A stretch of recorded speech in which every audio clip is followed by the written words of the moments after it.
নিশ্চুপ সবুজ বনের বুক চিরে আজ একজন মানুষের নীরব যাত্রা আবার শুরু হলো। যে মানুষটা শহরের কোলাহল থেকে নিজেকে একটু দূরে সরিয়ে রাখতে চায়, প্রকৃতিকে নিজের ঘর মনে করে, নিজের হাতের পরিশ্রমে নিজের জন্য তৈরি করছে এক টুকরো শান্তির জায়গা। গভীর জঙ্গলের মাঝখানে সে নতুন একটি জায়গা খুঁজে পেল।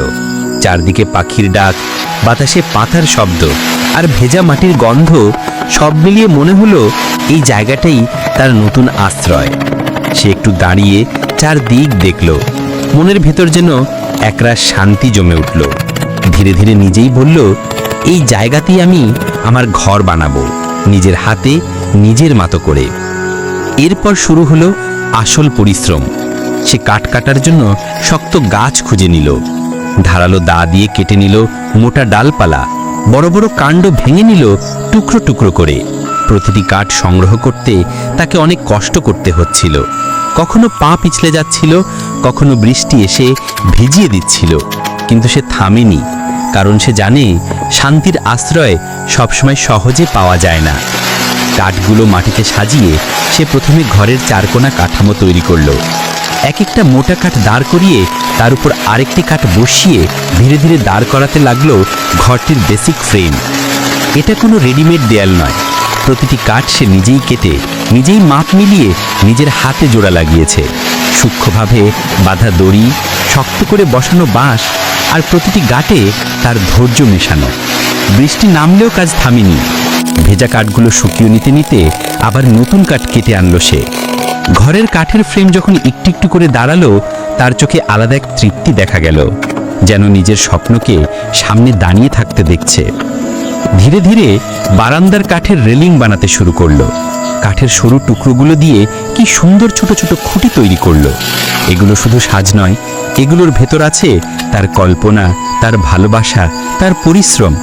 প্রতিটি কাঠের মাথায় নিজের হাতে শান দিয়ে সুন্দর নকশা তৈরি করলো, ঠিক যেমন ছবিতে দেখা যায়। এগুলো দেখলেই বোঝা যায় এটা কোনো সাধারণ কাজ না, এটা তার জীবনের একটা অংশ। ঘরের ভেতরও বানালো কাঠের ছোট্ট তাক, শক্ত কাঠ দিয়ে বানানো, দড়ি দিয়ে বাঁধা, এমনভাবে তৈরি যেন বছরের পর বছরে টিকে থাকবে। চারপাশে কাটাকুটি করা কাঠের চিহ্ন দেখে বোঝা যায় একটা ছোট ঘর বানাতে কত বড় পরিশ্রম লাগে, কিন্তু তবুও তার মুখে কোনো অভিযোগ নেই, বরং একটা শান্ত হাসি।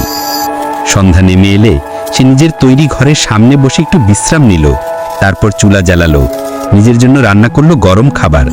হয়তো খুব সাধারণ খাবার, কিন্তু তার কাছে এটা ছিল অমূল্য, কারণ নিজের পরিশ্রমের পর নিজের হাতে রান্না করা খাবারের মতো তৃপ্তি আর কিছু নেই।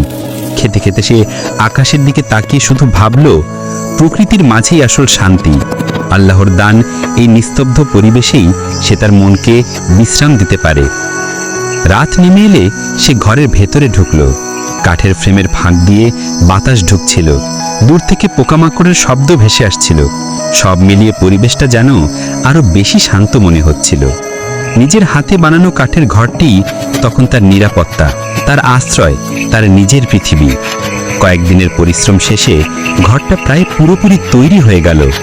ছাদ, কাঠের বারান্দা, ছোট ছোট নকশা, সবকিছু দেখে মনে হলো সে শুধু একটা ঘর বানায়নি, সে নিজের স্বপ্নকে গড়ে তুলেছে। প্রতিটি কাঠের গাঁটে তার দুঃখ, তার পরিশ্রম আর তার ভালোবাসা লুকিয়ে আছে। শেষে সে একটু দূরে দাঁড়িয়ে নিজের তৈরি ঘরটাকে দেখল।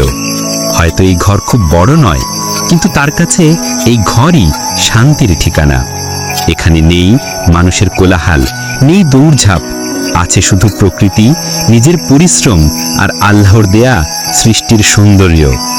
এই ছোট্ট কাঠের ঘর তাকে শিখিয়েছে, যে মানুষ চেষ্টা করে আল্লাহ তার জন্য পথ খুলে দেন। যে মন পরিশ্রম বোঝে সে নিজের হাতে নিজের সুখ তৈরি করতে পারে। এভাবেই গভীর জঙ্গলের ভিতরে সে খুঁজে পেল নিজের শান্তি, নিজের হাতে বানানো একটি ছোট্ট কিন্তু সবচেয়ে মূল্যবান ঘর।